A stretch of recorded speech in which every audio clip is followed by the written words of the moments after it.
I'm Mark Kelly, Mr. Saltwater Tank, coming to you on behalf of saltwateraquarium.com. As much as I love the invertebrates that make up my cleanup crew members, if I overlooked the fish side of the cleanup crew equation, I'd be missing out on a lot.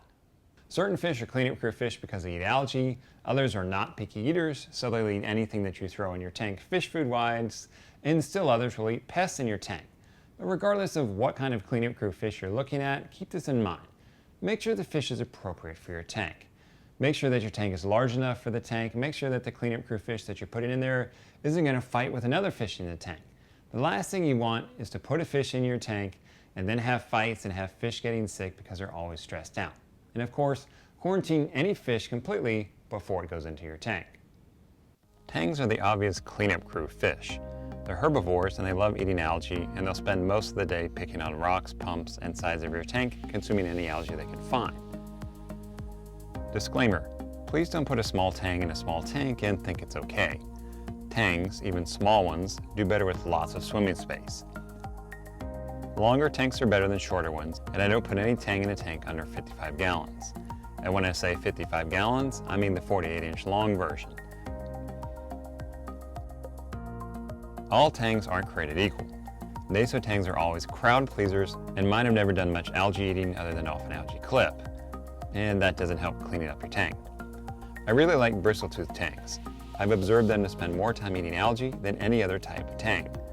Too many tangs are in the bristle-tooth family, and white-tailed bristle-tooths are my favorite. Foxfaces and rabbitfish are also big algae eaters. Lots of aquarists claim their foxfaces will eat bubble algae, which is a nice bonus. Magnificent foxfaces are my favorite foxface by a mile due to their striking mix of colors. Looking at this guy never gets old. Don't overlook the rabbitfish though, as they're a great fish, even if they are a little goofy looking. Is it me, or does this fish look like a cartoon character? Switching to smaller fish, lawnmower and starry bunnies are great for small and big tanks. They will consume algae whenever they can find it. These guys can jump though, so a tight-fitting lid or mesh top is a great idea. Another fish that doesn't eat algae but is a great cleanup crew fish is blue-green Chromis. They will pick anything out of the water column, including small bits of food that other fish are going to overlook. While Chromis are a type of damsel fish, I've only found them to be aggressive to their own kind. If you start with several, you'll probably end up with one after a few months. Melanurus wrasses are a different type of cleanup crew fish, as they're known to eat red planaria flatworms. Copperband butterflies can also eat Aptasia, but they come with the risk that they might go after fleshy LPS corals like meat corals. You're using both of these fish for pest eradication, which is another type of cleanup crew job. One of the big reasons I enjoy having my reef tank is the biodiversity of the tank. I've got corals, I've got invertebrates that run around the tank cleaning things up, and I've got fish that look pretty and have different types of personalities.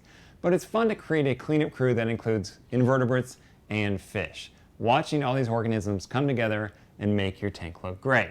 So as you're sitting back, you're looking at your tank, you're thinking maybe something's missing, and maybe something on the cleanup crew invertebrate side, and maybe something on the cleanup crew fish side. I'm Mark Kelly, Mr. Saltwater Tank, coming to you on behalf of saltwateraquarium.com. Till next time, enjoy your tanks and everything in your tank, and I'll catch you in the next episode.